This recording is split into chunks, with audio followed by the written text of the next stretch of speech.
Korang peminat tegar coklat?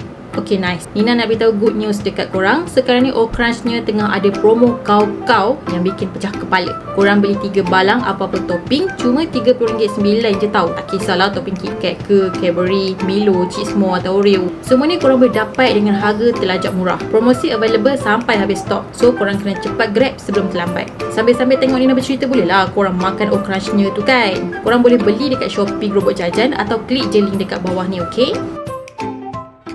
Hey guys, Assalamualaikum. It's me Nina and welcome back to Nina Story. Terima kasih kepada korang yang dah klik video ni. Kalau korang suka dengan video-video aku, jangan lupa untuk subscribe, okay? Shout out kepada peminat sejarah. Hari ni aku nak share sebuah kisah yang pernah terjadi dekat Malaysia suatu ketika dulu, iaitu tentang seorang gadis Belanda yang telah dibela oleh keluarga Melayu sekitar tahun 1950-an macam tu. Tapi bila usia dia mencecah remaja, dia telah dirampas kembali oleh keluarga asal dia dan dibawa jauh ke negara Belanda sampai menyebabkan terjadinya rusuhan besar di Singapura. Cerita ni mungkin ramai yang dah tahu dan mungkin juga ada yang tak tahu. Bagi aku cerita ni sangat menarik dan aku nak sharekan dengan korang. So without wasting any time, let's get started.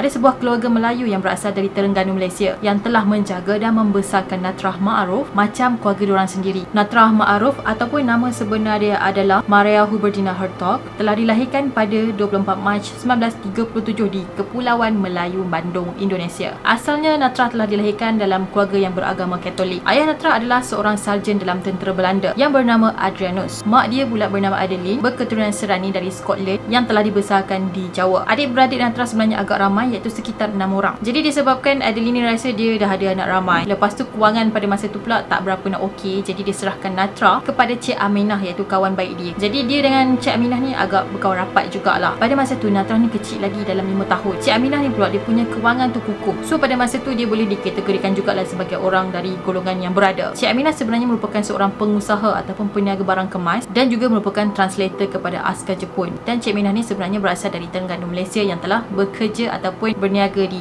Indonesia. Bila Natrah di bawah jagaan Cik Aminah telah menukarkan agama Natrah kepada agama Islam. Natrah juga dibesarkan dengan cara dan adat orang Melayu. Masa Jepun datang menjajah Indonesia dulu, ayah Natrah telah ditahan oleh tentera Jepun selama beberapa tahun. Jadi masa mak dia serahkan Natrah kepada Cik Aminah, ayah dia memang tak tahu apa langsung tentang kejadian tu. And then bila ayah dia dibebaskan, ayah dia ambil family dia dan bawa balik ke Belanda, tapi dia tak bawa Natrah. So tinggallah Natrah ni dibela oleh Cik Aminah. Masa tu sekitar tahun 1940-an, Cik Aminah dan juga Natrah masih lagi tinggal di Bandung, Indonesia. Pada masa tu orang Bandung memang anti sangat dengan orang penjajah dan juga keturunan-keturunan diorang. Jadi Cik Aminah masa tu dia rasa tak selamat untuk besarkan Natrah dekat sana. Yelah, Natrah ni kan dia berketurunan darah penjajah, darah Belanda. So dia risau keselamatan Natrah kalau dibesarkan Natrah dekat sana. Jadi dia pun decide untuk kembali ke tanah air, iaitu ke Kemaman, Terengganu. Untuk pindah ke Terengganu, Cik Aminah telah menghabiskan duit sebanyak $50,000 Singapura. Jadi dia balik ke Terengganu dengan menggunakan kapal steam ataupun kapal wap. Nak bawa Natrah keluar dari situ pun bukan senang tau. Cik Aminah cukur rambut dia dan dia sapukan minyak hitam di seluruh badan Natrah, semata-mata untuk sorokkan identiti Natrah sebagai anak orang putih ataupun anak orang penjajah. Jadi bila dah pindah ke Malaya ataupun tanah Melayu pada masa tu, geng-geng British ni tahu tentang Natrah. So diorang nak Cik Aminah ni serahkan Natrah kepada diorang pula. So diorang pun tawarkanlah sebanyak $500 Singapura kepada Cik Aminah untuk serahkan Natrah kepada diorang. Memang taklah Cik Aminah ni nak serahkan Natrah kepada diorang. Dia dah sayang, dia dah tatang budak tu macam darah daging dia, macam anak dia sendiri. British ni dia punya dengki, dia saman Cik Aminah. Lepas tu dikeluarkan statement dari mahkamah yang Natrah ni kena jaga di bawah Jabatan Kebajikan Masyarakat di Singapura. Pada masa tu Cik Aminah memang sangat-sangatlah sedih sebab dia terpaksa berpisah dengan Natrah. Selama sebulan Natrah ada dekat Jabatan Kebajikan Masyarakat Singapura. Hak penjagaan dia diberikan kepada Konsul Jeneral Belanda di Singapura. Identiti Natrah mula ditukar sikit demi sedikit. Kalau dulu dia dengan Cik Aminah, dia pakai baju kurung, makan makanan Melayu, cari hidup pun macam orang Melayu, sembayang apa semua cari Islam. Tapi diorang tukar semua tu. Diorang bagi dia pakai gaun sebab diorang tak nak Natrah tu bawa identiti Melayu. Tapi Natrah sebenarnya memang tak suka dan dia tak selesa dengan keadaan tu. Lagipun dia memang tak nak berpisah dengan Cik Aminah. Bagi dia, Cik Aminah tu adalah ibu dia yang sebenar. Masa Natrah nak dibawa ke Duta Besar Belanda, Natrah sempat cakap yang Cik Aminah tu adalah mak dia. So kalau mak dia sayangkan dia, tolong jangan biarkan diorang tu bawa dia pergi daripada Cik Aminah. Tapi masa tu Cik Aminah ni memang tak ada kuasa, jadi dia tak boleh nak buat apa-apa. Masa ni Natrah dengan Cik Aminah sama-sama menangis sebabnya rintihan diorang berdua ni tak ada siapa yang dengar, terutamanya geng penjajah. Tapi Cik Aminah tak give up tau. Dia minta tolong dekat orang sekeliling dia untuk ambil Natrah tu dan kembalikan kepada dia. So selepas dari kejadian tu, sebuah pertubuhan telah dibina untuk membantu membantu Cik Aminah bagi mendapatkan hak penjagaan ke atas Natrah. So fungsi pertubuhan tadi tu adalah untuk mengumpul dana lah bagi membantu Cik Aminah dalam kes ni. Kemudian bila masuk mahkamah, Cik Aminah menang dalam kes ni tau, dan pihak konsul Belanda tadi tu kalah. Sebabnya pihak konsul nak hak penjagaan dekat atas Natrah tu di atas kehendak diorang, di atas kepentingan diorang sendiri, bukan sebab nak memihak kepada mak dan ayah kandung Natrah. Diorang rampas Natrah sebab diorang nak tunjuk yang diorang ni ada power, ada kuasa dan boleh buat apa sahaja. Pada 28 Julai tahun 1950, Natrah kemudian telah dibebaskan dari jagaan British. 4 hari lepas tu, Natrah telah berkahwin dengan seorang lelaki yang bernama Mansur Adapi yang berusia 22 tahun. Manakala Natrah pada masa tu dia baru je berusia 13 tahun. Tapi kalau zaman dulu kan, kahwin masa zaman budak-budak umur 13, 14 tahun, 15 tahun tu adalah perkara biasa. Tak macam sekarang ni lah, kalau kahwin bawah umur tu rasa macam pelik sikit lah. Kemudian lepas diorang kahwin, ada pula masalah lain yang timbul. Kalau ikut undang-undang British pada masa tu, perkahwinan diorang tak sah sebabnya Natrah tu bawah umur. 2 hari lepas diorang berkahwin, Mansur dengan Cik Aminah dapat surat saman daripada family kandung Natrah. Diorang sebenarnya nak Natrah tu balik pula. Diorang nak hak penjagaan Natrah tu diberikan kepada diorang balik. Padahal dulu dia lah yang beria bagi Natrah ni dekat Cik Aminah. Lepas tu bila jadi macam ni, dia nak balik pula. Family kandung Natrah ni memang fight habis-habisan lah untuk mendapatkan hak penjagaan ke atas Natrah balik. So kes ni makin lama makin kecoh dan makin besar. Kemudian newspaper dekat Belanda pun terbitkan beberapa artikel tentang kejadian ni. So dalam artikel tu kata yang seorang sahaja Belanda telah gagal mendapatkan Natrah. So anak dia tu telah diislamkan oleh orang Melayu di tanah Melayu. So bila orang-orang Belanda baca artikel tadi, baca newspaper tadi, diorang mestilah rasa panas kan. Jadi diorang pun kumpul lah dana untuk melawan Cik Aminah bagi membantu keluarga Natrah. Dana tadi tu pula mendapat sokongan daripada Ratu Belanda. Ratu Belanda pula siap minta tolong pula dengan kerajaan Belanda untuk settlekan masalah ni. Kemudian pembubaran perkahwinan antara Natrah dengan Mansur juga telah difailkan oleh mak dan ayah dia. Jadi mak dan ayah dia memang tak setujulah perkahwinan diorang dan diorang nak Natrah dan juga Mansur berpisah. Pada 20 November pada tahun 1950, Cik Aminah dan juga family kandung Natrah mula merebut hak penjagaan dekat mahkamah Singapura. Masa kat mahkamah keadaan agak tegang sikit sebab ramai orang Singapura ni yang tunggu dekat sana, adalah dalam 300 orang macam tu. Kawalan keselamatan ke atas Adeline ataupun mak Natrah ni pun diperketatkan sebab Adeline telah menerima ukutan bunuh. So hasil keputusan dari persidangan tadi, perkahwinan Natrah dengan Mansur dikatakan tak sah. Tapi kalau dalam Islam memang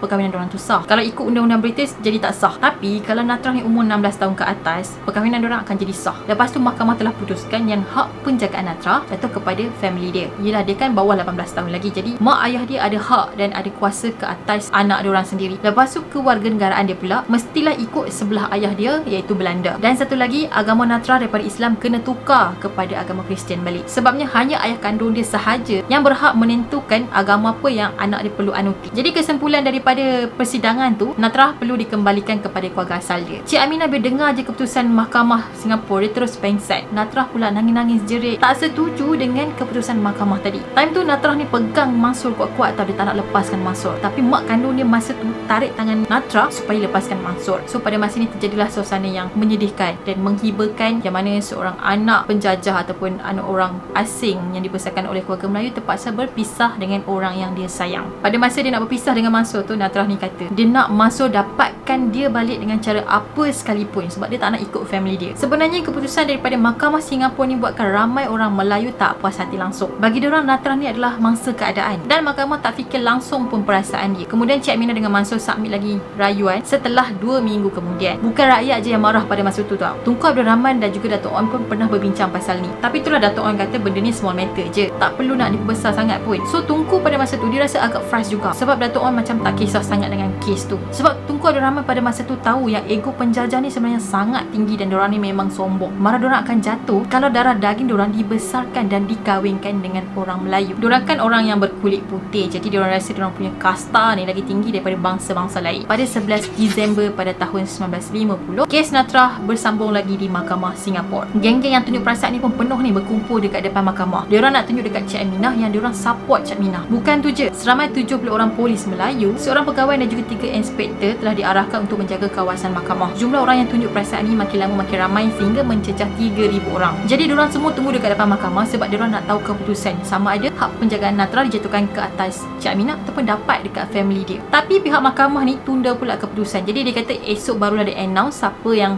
berhak dapat. Rakyat pada masa tu dah naik angin dah sebab pihak mahkamah postpone keputusan. Geram punya pasal diorang baling batu dekat polis dan halang lalu lintas dengan menggunakan kayu. Bukan tu je, untuk melepaskan rasa geram dendam diorang jadikan orang putih yang lain sebagai mangsa diorang. Bila keadaan semakin teruk, jadi pihak polis ni terpaksa melepaskan tembakan untuk meleraikan keadaan, untuk meredakan sikit lah. Esok tu bersambung lagi protes tadi dan berakhir pada 13 Disember. Seramai 18 orang meninggal meninggal dan 173 orang telah cedera parah, termasuklah Cina, India, Melayu dan juga orang putih. Bukan tu je, sebanyak 119 kenderaan telah musnah dan terjadinya sebanyak 72 kebakaran. Kejadian protes ini terjadi disebabkan pada masa tu orang Melayu yang beragama Islam ni nak tentang penjajah. Sebabnya geng-geng penjajah ni cuba nak mencampuri hal agama Islam. Yelah, budak Natrah tu kan dah dibesarkan dalam agama Islam, and then pihak penjajah ni masuk campur. Dia kata Natrah ni kena tukar balik agama dia kepada Kristian. Jadi benda itulah yang menyebabkan terjadinya protes ni. Akhirnya Natrah telah dibawa balik ke Belanda dengan kawalan yang sangat ketat. Seramai 40 orang polis mengawal diorang ni sampailah Natrah dan juga family dia naik pesawat. Sepanjang perjalanan nak balik ke Zoom Belanda, Natrah dikatakan asyik menangis je. Kemudian Natrah tak lagi dipanggil sebagai Natrah tapi digelar sebagai Bertha. Manakala kat Singapura pula, seramai 772 orang telah ditangkap dan beberapa orang telah dijatuhkan hukuman gantung. Kebanyakan yang ditangkap ni adalah geng-geng yang buat protes tadi, dan diorang ni adalah orang Melayu dan juga India Muslim. Disebabkan Tunku Abdul Rahman ni dia frust dengan apa yang terjadi ke atas Natrah, dia telah letak jawatan dia sebagai pegawai kanan kerajaan. Lepas tu dia kumpul dana pula untuk mengurangkan hukuman ke atas pesalah protes yang nak kena hukum gantung. Setahun selepas tu, Tunku telah menjadi Presiden UMNO. Misi dan visi Tunku pada masa tu adalah untuk menyelamatkan geng-geng protes tadi dari dikenakan hukuman gantung. Akhirnya usaha Tunku ni berjaya tau, dan diorang tadi itu telah dikenakan hukuman penjara seumur hidup. So seramai 5 orang yang telah berjaya diselamatkan dari terkena hukuman mandatori tadi. Kalau korang nak tahu, masa hari perbicaraan Natrah dekat Mahkamah Singapura tu kan, seramai 100 orang polis telah dihantar dekat sana untuk jaga. Jadi geng-geng polis ni telah bekerja dengan orang British ataupun dengan penjajah. Jadi polis-polis yang menjaga kawasan mahkamah ni, diorang tak jaga sangat ataupun kawal keadaan, dan diorang biarkan terjadinya protes tadi. Ialah sebab polis yang jaga dekat sana tu mostly orang Melayu. So mestilah diorang ni memihak kepada Cik Aminah dan juga Mansur. Lepas dari kejadian tu, diorang ni tak pernah lagi balik ke pangkuan keluarga diorang. Tak tahulah hidup ke mati ke, hilang macam tu je. So maybe orang putih ni telah melenyapkan diorang ni secara diam-diam. Sepanjang Natrah dekat Belanda, dia dengan Mansur keraplah berutus surat. Akhirnya Mansur Ardabi telah berkahwin dengan murid dia sendiri bernama Zaitun pada tahun 1954. Bila si Natrah ataupun Bertha ni dia mendapat kad undangan perkahwinan daripada